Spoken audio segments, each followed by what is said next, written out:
Boa noite, todo mundo. Gente, vamos falar um pouquinho hoje, né, sobre o refluxo e como é que ele impacta, né, no sono dos bebês de vocês.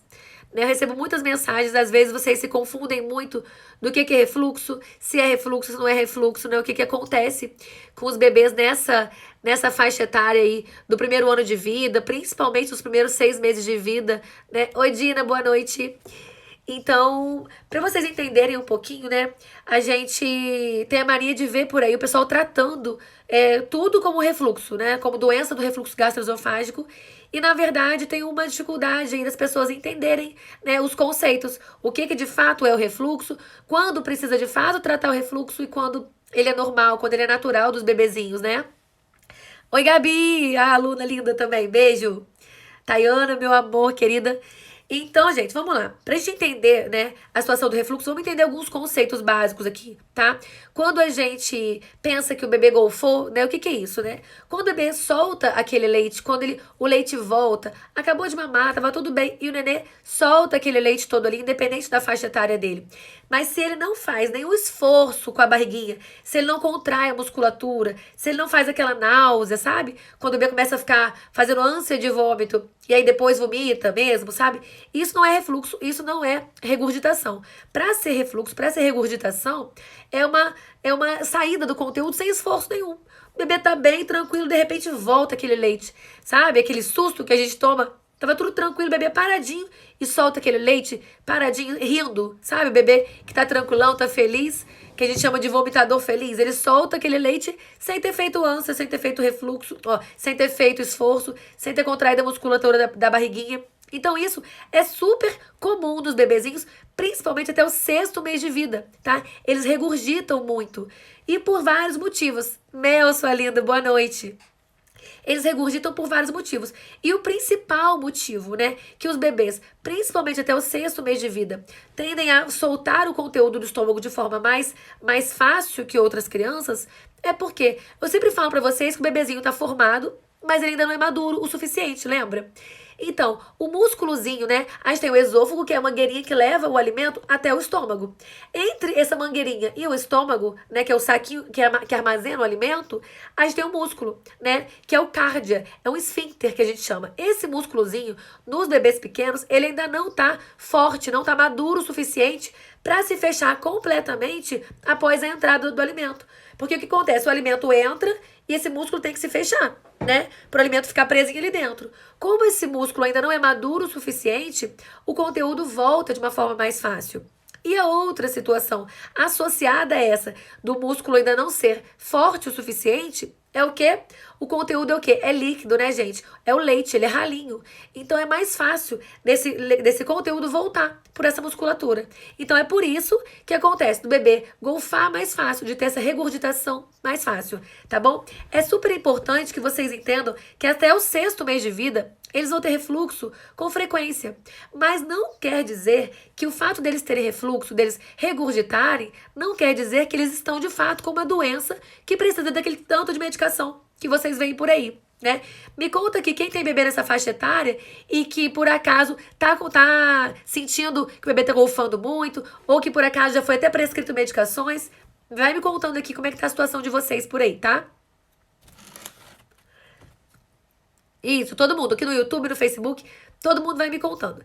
Então, gente, acontece o quê? Nesse refluxo, quando a mãe começa a se queixar muito, o pediatra logo já prescreve medicação. Mas tem muita coisa pra gente fazer antes de começar a medicação. Ó, o da Cacá também, da Maia. Maiara, depois a gente vê, vamos. Ó, da Vorne também. Todo mundo, ó, da Tami sai até pelo nariz. Pode sair mesmo, né? A regurgitação é quando sai esse conteúdo do estômago sem esforço nenhum, né? Pela boquinha, né? O bebê golfa aquilo tudo. Quando a gente fala de refluxo, a gente fala mais que pode sair até pela via aérea, que é pelo nariz também, né? Então pode sair muito. Com o tempo, a tendência é que isso melhore com frequência, né? Pra gente avaliar a situação de refluxo, a gente tem que entender que são duas situações. Ó, o da Michelle toma Motilium. Me lembra a idade, Michelle, porque você vai me falar todo dia, eu vou esquecer todo dia. Que são muitos. Me manda aqui as idades. E já toma Motilium, né? Será que precisava mesmo, Michelle? Não sei, né? Tem que avaliar. Mas Pra gente entender a doença do refluxo gastroesofágico e o refluxo fisiológico, que é esse refluxo que os bebês vão ter mesmo pela imaturidade desse músculozinho e por estar ingerindo só conteúdo líquido, né? Depois do 6º mês de vida, quando a gente começa a introdução alimentar e esse músculo tá mais fortinho, tá mais firme, a tendência é que esse refluxo quase que desapareça mesmo. Mas me contem direitinho aqui como é que tá o de vocês. Para vocês entenderem, tá? O que é o refluxo fisiológico? Fisiológico é aquele que não tem, né, problema nenhum, que não causa mal à saúde do bebê. Quando que a gente fala que é refluxo fisiológico? Prestem atenção nessa parte, que essa é a parte, acho que mais importante da aula para vocês gravarem isso mesmo, tá? O refluxo fisiológico, para ele ser fisiológico, a gente precisa de 2 critérios. Tem que ter as 2 situações, tá bom? O que são essas situações? O bebê precisa, obrigatoriamente, ter pelo menos 2 episódios de regurgitação. O que é regurgitação que a gente acabou de ver? É a volta do conteúdo do estômago pela boquinha, né, golfar, sem ter esforço abdominal, sem ter náusea, sem ter ânsia, né? Então aquele conteúdo que volta naturalmente com o bebê feliz e rindo. Voltou 2 vezes esse conteúdo todos os dias durante pelo menos 3 semanas, tá, gente? Ou seja, regurgitou pelo menos 2 vezes por dia, né? 2 ou mais vezes por dia, no mínimo 2 vezes por dia, por pelo menos 3 semanas, associado ao quê? O ganho de peso normal. A criança não pode ter sintomas, não pode estar sofrendo, não pode estar com desconforto, não pode estar fazendo postura anormal durante as mamadas. O que é a postura anormal durante as mamadas para o bebê que tem refluxo? Aquele bebê que se joga para trás, sabe? Que começa a mamar e se joga para trás, que briga muito com o peito, realmente estando desconfortável de mamar. Então o bebê tem que ganhar peso normalmente, ele não pode fazer posturas anormais, ele não pode ter recusa alimentar, recusa das mamadas. Os bebês com refluxo, quando ele é patológico, quando é a doença do refluxo mesmo e precisa de tratamento, nesses casos, esses bebês às vezes evitam até mamar. E são bebês que perdem peso. Então, para a gente falar que é um refluxo fisiológico, não pode ter nada disso. O bebê tem que estar ótimo, ele tem que estar bem, se desenvolvendo bem, não pode ter prejuízo na alimentação, não pode perder peso, não pode ter postura anormal do pescocinho durante as mamadas, né? Não pode ter nenhuma alteração no seu estado geral. Não pode ter aquela irritabilidade excessiva relacionada ao refluxo. Associado a isso, pelo menos 2 vezes por dia ele tem que soltar o conteúdo durante 3 semanas. Entenderam? Vão me dando um ok se vocês entenderam como é que é o refluxo fisiológico. Vou repetir para vocês. Pelo menos 2 episódios de regurgitação, tá bom? Todos os dias durante 3 semanas. Sem ter nenhum problema relacionado à alimentação, a não ganhar peso, nada disso. Me mandem aqui se vocês entenderam direitinho.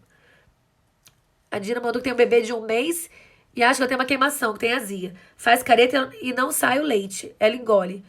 Acontece mais à noite e ela golfa muito e às vezes sai bastante. Ô, Dina, pode acontecer, tá? Do bebê no refluxo, o conteúdo voltar, mas não extravasar. Então, às vezes, o bebê não chega a golfar, tá, gente? Às vezes, o conteúdo volta, mas o bebê não golfa, o leite não sai, ele engole de volta. Isso pode ser refluxo, sim. Agora, tem que avaliar isso que eu falei pra vocês. Se o bebê tá perdendo peso, se o bebê tá mamando normalmente, se ele tá fazendo postura anormal durante as mamadas, se ele tá com uma irritabilidade excessiva, se os despertares estão muito intensos durante a noite, tá? A Luz perguntou como diferencia o refluxo da golfada. Lourdes, toda vez que o bebê tiver um refluxo que extravasar pela boca, é uma golfada, tá bom? É uma regurgitação.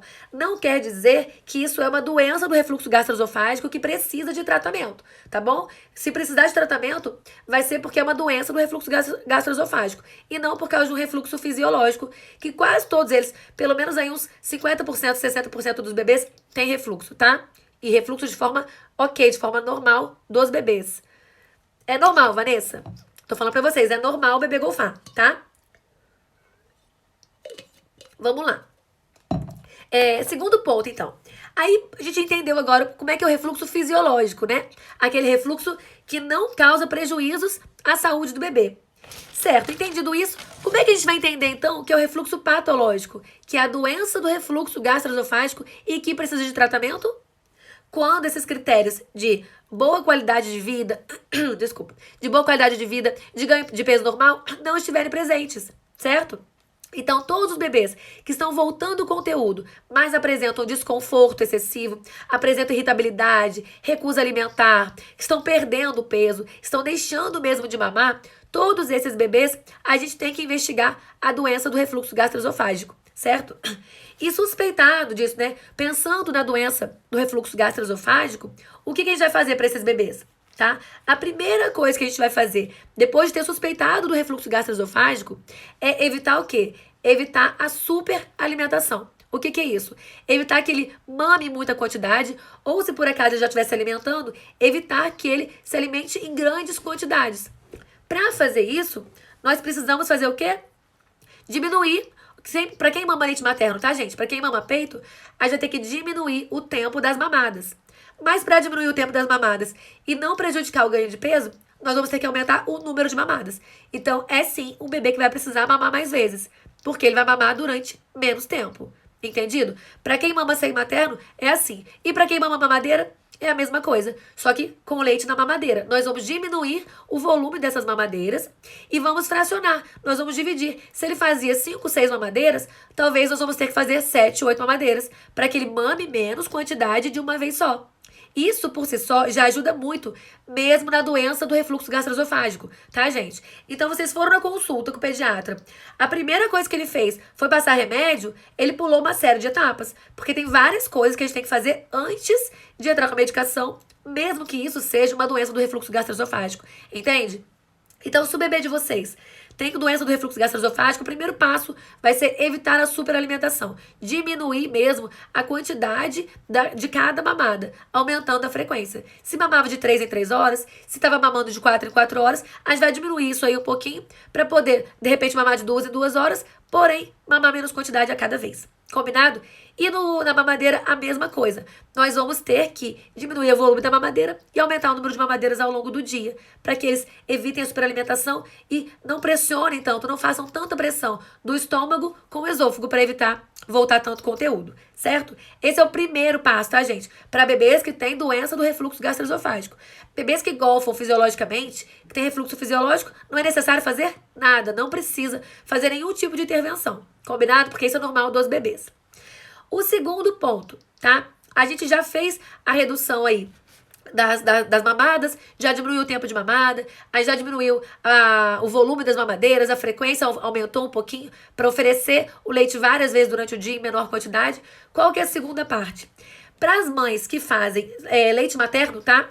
Para quem mama só peito, nós sempre vamos fazer a dieta de exclusão do leite de vaca e derivados da dieta da mãe por pelo menos 4 semanas. Por que a gente faz isso? Se é refluxo, não é alergia à proteína do leite de vaca, né? Porque a grande maioria dos bebês, tá bom, que tem alergia à proteína do leite de vaca, se manifesta como refluxo, entende? Então, é muito importante vocês entenderem que quando o bebê tem a doença do refluxo, a gente precisa, para a mãe que faz leite materno, depois de ter diminuído, né, o volume de cada mamada, a gente precisa, de fato, testar com elas a alergia à proteína do leite de vaca. E isso a gente faz como? Retirando todo o leite de vaca e derivados da dieta da mãe. A Natália perguntou como é que diferencia as duas. Qual das duas, Nath? Como é que diferencia fisiológico da doença? Me fala aqui. Qual que você não entendeu? Quem não entendeu, me passa aqui. Quem que não entendeu, gente?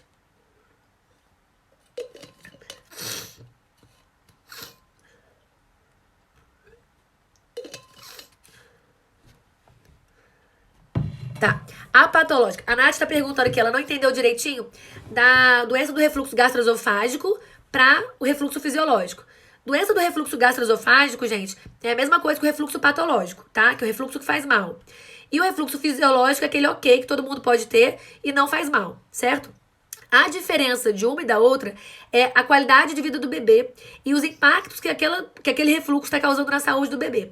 Por exemplo, o bebê que está tendo o refluxo e associado ao golfar, associado à regurgitação, está tendo perda de peso, está tendo dificuldade na alimentação, recusa alimentar, posturas anormais, brigando na hora de mamar, jogando o pescocinho para trás, tá? Esses bebês que estão tendo sintomatologias que causam desconforto, que causam piora da qualidade de vida, esses bebês a gente entende como doença do refluxo gastroesofágico. Entendeu, Nath? Os bebês que têm refluxo fisiológico, eles golfam, mas não tem mais nada, não aparece mais nada. Eles são sorridentes, brincalhões, mamam de novo, não perdem peso. Entendido? Quando é doença, ela tem repercussões clínicas. Quando é fisiológico, o bebê não tem mais nada a não ser golfar. Show, que bom, todo mundo entendeu, né? Então, seguindo, a gente estava falando, então para as mães, né, tratou lá, começou a fazer a diminuição da quantidade dos leites, né, tanto da fórmula quanto do leite materno. E aí, a gente já viu que ainda não melhorou tudo. O que a gente vai fazer com essas mães? Quem dá peito, né, para os bebês que mamam somente seio materno, a gente vai fazer o teste, a prova terapêutica de retirar todo o leite de vaca e derivados da dieta da mãe. Pra que isso? Pra gente fazer o diagnóstico diferencial com alergia à proteína do leite de vaca. Porque eu falei pra vocês que a maioria dos bebês que tem a alergia à proteína do leite de vaca, ela se manifesta como refluxo. Então a gente precisa ter certeza que é só um refluxo ou tem uma alergia alimentar junto disso daí, certo? Pra esses bebês que mamam peito, vai tirar da dieta da mãe. Lembrando que as mães que tiram proteína do leite de vaca da dieta durante tempos prolongados têm que repor cálcio, tá, gente? Não esqueçam disso. E para quem mama fórmula artificial, né? Para os bebês que mamam fórmula artificial, após você ter reduzido já, diminuído a quantidade de cada mamadeira, o primeiro passo desses bebês é a introdução das fórmulas anti-refluxo, né? Que são das fórmulas que são mais espessas. Na verdade, elas têm quase a mesma composição na hora que elas entram, mas na hora que elas chegam lá no estômago, elas se tornam mais grossinhas. Então, o que acontece? Lembra que eu falei para vocês que um dos dois mecanismos do refluxo é porque o leite é muito líquidozinho, muito fluido? Quando essas fórmulas anti-refluxo entram lá no estômago, no contato com o meio do estômago, ela fica mais grossinha. Então, isso dificulta que esse conteúdo volte por aquele músculo que não tá tão firme ainda. Entenderam? Então, engoliu o leitezinho lá da fórmula anti-refluxo, tá? Da fórmula R, anti-regurgitação. E chegou no estômago, ela fica mais espessa, fica mais grossa. Então, dificulta mais voltar. Às vezes, só isso já resolve o refluxo dos bebezinhos que tem os quadros de refluxo patológico, mas que mamam fórmula artificial, que não mamam peito, certo? A outra parte do tratamento, né, ainda antes de entrar com medicação, né, a gente faz o quê? A gente troca a fórmula do bebê. Os bebês que estão com muito refluxo, mesmo diminuindo a quantidade das mamadeiras, mesmo introduzindo as fórmulas anti-refluxo, né? O que a gente vai fazer? A gente vai introduzir as fórmulas ou extensamente hidrolisadas ou as fórmulas de aminoácidos. Por que isso? Pensando na mesma coisa que a gente pensou para os bebês que mamam seio materno. Pode ser uma alergia à proteína do leite de vaca que está se confundindo aí com o refluxo, tá? Então não esqueçam, refluxo por si só, a gente precisa, o fisiológico não precisa fazer nada. Quando é doença do refluxo, a gente tem que fazer diagnóstico diferencial com alergia à proteína do leite de vaca. É fundamental, faz parte dos principais guias americanos, dos guias europeus para tratamento de doença do refluxo. Então não é chegar dando medicação para todo mundo. Ranitidina, domperidona, motílio, né? Tudo isso para todo mundo. Então não é assim que a gente começa o tratamento de refluxo gastroesofágico, certo? Boa noite, Tami. Estão entendendo aí? Vai me falando se vocês estão entendendo, para eu poder ver. A Jéssica tá perguntando até quantos meses é normal as golfadas. O bebê dela tem 8 meses e ainda tem 2 vezes ao dia, ou dia sim, dia não. Ô, Jéssica, de um modo geral, tá? Dependendo da quantidade que o bebê mama, ele pode prolongar um pouquinho. Mas, em geral, até o 6º mês de vida aí, no máximo 7º mês de vida, isso já diminui muito. Então, observa se no seu já melhorou muito, se no seu já diminuiu bastante, ou se no seu ainda tá importante esse refluxo, ou se tá piorando. E lembra sempre das situações, se não tá perdendo peso, se tá mamando bem, se tá se alimentando bem, se tá aceitando a comidinha durante o dia, tá? Vai observando. Michele tá perguntando do refluxo oculto. Michele, o que acontece, né? O refluxo oculto, ele não é descrito de uma forma muito presente nos estudos, nos livros e nos artigos, não. Porque muitos gastros, né? Quem trata, tá, gente? A especialidade que trata do refluxo é o gastro, tá? E aí, no nosso caso, o gastropediatra, certo? Então, o que acontece? O refluxo oculto, algumas pessoas acreditam mais nele, eu acredito muito no refluxo oculto, alguns gastros não levam muito em conta o refluxo oculto, eles falam que não existe refluxo oculto. Ao meu ver, e alguns estudos que eu li, eu considero sim que o refluxo oculto seja importante em alguns casos, tá? O que é o refluxo oculto? É quando o bebê, ele tem aquela regurgitação, ele golfa aqui, ó, ele volta o conteúdo, mas ele não golfa, ele não solta o leite, né? Então fica só aquele refluxo ali, ó, que vai e volta, fazendo mal para aquele esôfago, né? Aquela musculatura do esôfago, aquela mucosa ali, ela não tá preparada para receber o conteúdo do estômago, né? Ela é para descer o alimento, não é para voltar junto com o suco gástrico. Então ela é lesionada e isso causa muita dor. eles não consideram, eles não chamam isso de refluxo oculto. Eles chamam de refluxo. Porque para eles é como se não fosse oculto. Né? Então a gente usa o termo de oculto só quando não extravasa o leite, tá, Michele? Entendeu? Me manda aqui, certo? É basicamente isso, não tem muita diferença no final das contas, porque de qualquer forma o refluxo ele pode ou não sair. A gente chama de oculto porque não saiu. É basicamente isso, tá? Mas a sintomatologia é a mesma dos outros tipos de refluxo, de doença do refluxo gastroesofágico, né? O que mais tava falando pra vocês? O que alguém perguntou? Peraí. Bom, era basicamente isso. Vamos lá. Vou continuar falando, vou falar das posições, tá, gente? Daqui a pouco eu respondo um pouquinho mais vocês. Peraí. Senão eu me perco. Volta. Então pronto. Tá bom. Voltando agora aí. Alguém passou e perguntou se o refluxo atrapalha, né? Se o refluxo dá soluço, como é que funciona? Ô, gente, uma das sintomatologias de quem tem refluxo importante, né, é o soluço prolongado. O que a gente chama de soluço prolongado? Aquele soluço de bebê que continua soluçando mesmo depois dos 3 meses, né? Os bebês, de um modo geral, eles, quando chegam os 3 meses, eles perdem alguns reflexozinhos iniciais, ficam mais madurinhos, né? E o soluço, no começo da vida, bem no comecinho ali, ela é uma imaturidade ainda do diafragma, né? É uma incoordenação da respiração com o diafragma. Então, o que acontece? A Natália falou até que enfim o soluço. Calma, Natália, vou falar um pouquinho. Deixa eu voltar aqui. Natália, calma, volta. O soluço, gente, ele é normal em todos os bebês pequenininhos. Tá bom? O soluço não é só pelo frio, né? Na verdade, o soluço não é nem causado em si pelo frio. O soluço é uma imaturidade do diafragma. Os bebês, como eu sempre falo pra vocês, eles estão formados, mas eles não são maduros. O intestino não é maduro, o diafragma não tá maduro, a visão não tá madura, nada disso, né? O esfíncter lá do esôfago inferior não tá maduro. Então, eles estão amadurecendo. Então, o soluço nada mais é do que uma imaturidade da musculatura do diafragma em coordenar junto com a respiração, junto com a caixa torácica. Então, o que eles fazem? É como se desse um tranquinho para voltar, sabe? É como se ele desregulou. Com a pressão que a caixa torácica faz para poder entrar o ar, o que acontece? Na hora que a gente respira, a gente faz uma pressão negativa e o diafragma vai levantando. Nessa pressão, né, às vezes ela tem uma incoordenação. E aí vem o soluço, que é como se fosse dar um tranco, um empurrãozinho no carro ali, pra gente poder pegar no tranco. É só uma imaturidade, tá? Só que essa imaturidade, entendeu, Nath? Que bom. Só que essa imaturidade, ela pode ser, sim, estimulada aí, em alguns momentos, quando o bebê pega um ventinho mais friozinho, mas não é que faz mal, tá? Não vai gripar o bebê nem nada do tipo, tá? Aquela troca de roupa na hora de ir pro banho, ou saiu da banheira quentinha e já vai enrolar logo ali. Essa diferença de temperatura pode estimular o soluço, mas não é uma situação que vocês precisam se preocupar. Não é nada ruim pro bebê. Super normal, os bebês soluçam até se desenvolverem e amadurecerem a parte do diafragma. Combinado? O que mais que eu ia falar pra vocês? O soluço do refluxo, pronto. No refluxo, tá?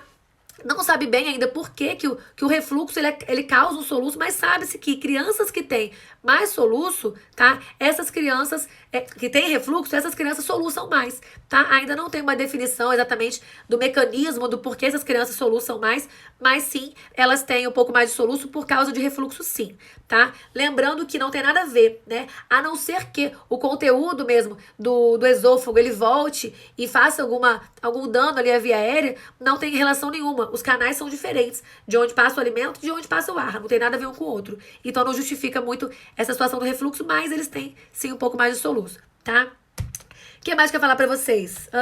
Cadê? Tá. Então, voltando aqui, os impactos, então, né, do refluxo no sono, né, gente? O que acontece? O bebê que tem refluxo, tá? E aí seja o refluxo oculto, seja qualquer tipo de refluxo, qualquer forma de refluxo patológico, são bebês que, ao deitar, principalmente ao deitar, o conteúdo fica voltando mais. E essa azia, essa queimação que dá, porque dentro do estômago a gente tem ácido, né? Quando ele volta pra cá, a gente tem um pouco de desconforto, tem azia, tem queimação, tem dor, tá? Pode ter dor mesmo. Até os adultos têm dor, imagina os bebês. Né? Então, esse desconforto pode acordar os bebês. Fora esse desconforto, todos nós temos mecanismos, né, de defesa no nosso corpo que nos fazem despertar frente a alguma coisa que possa nos fazer mal. E o refluxo, se ele voltar, né, para a via aérea, que é o que a gente fala que a criança broncoaspirou, que a criança voltou o leite entrou leite no pulmãozinho, e pode acontecer nos quadros de refluxo, tá? Essas situações, a gente faz o quê? Reflexo de tosse. E os bebês também fazem esse reflexo de tosse. Então, o que acontece? Quando a gente começa a ter quadros, episódios de refluxo durante a noite, a tendência é que esses bebês acordem mais como um mecanismo de defesa mesmo, tá? Além da dor, do desconforto, são bebês que mudam muito de posição, que vira e mexe estão virando na cama toda noite. Os bebês que já estão um pouquinho maiores, que se movimentam mais a partir dos 4, 5 meses, eles tendem a virar mais. E os bebês menorzinhos choram mais. Esses, não, como não conseguem se mover muito ainda, eles choram muito.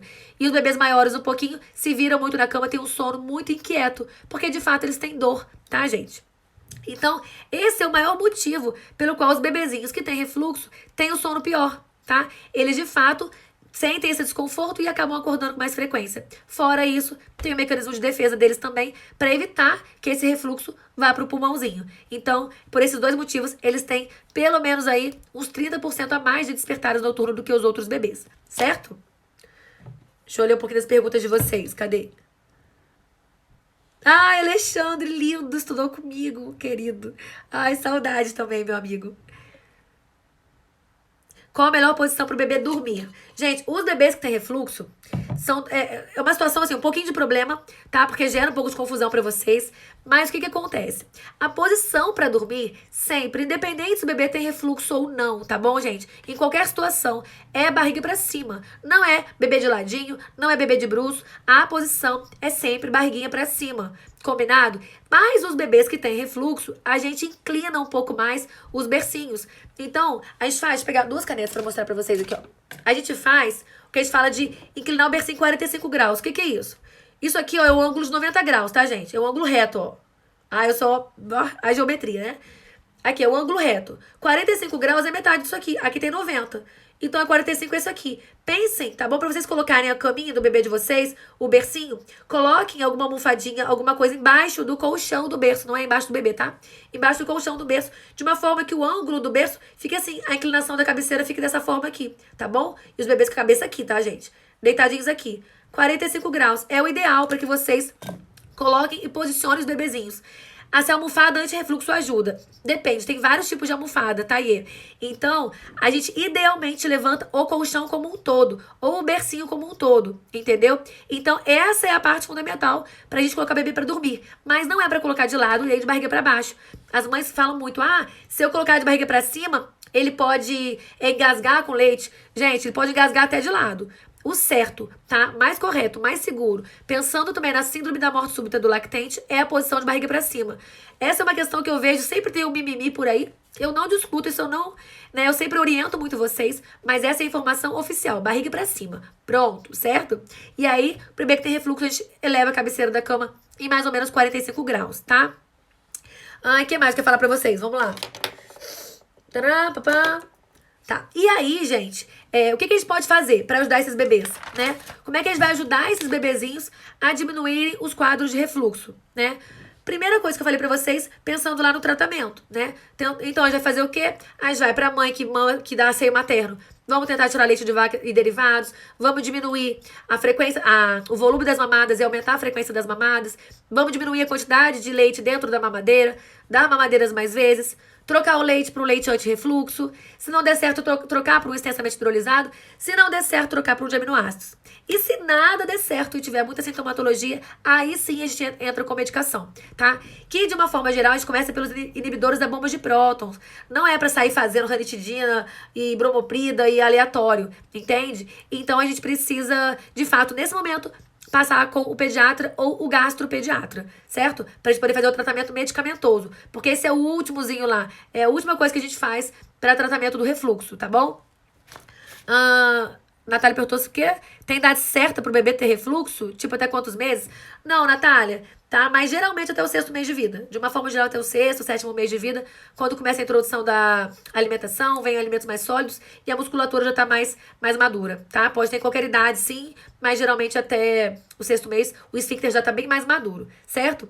Então, diminuímos os volumes das mamadas. O que nós vamos fazer também em relação à parte do sono, à noite, né?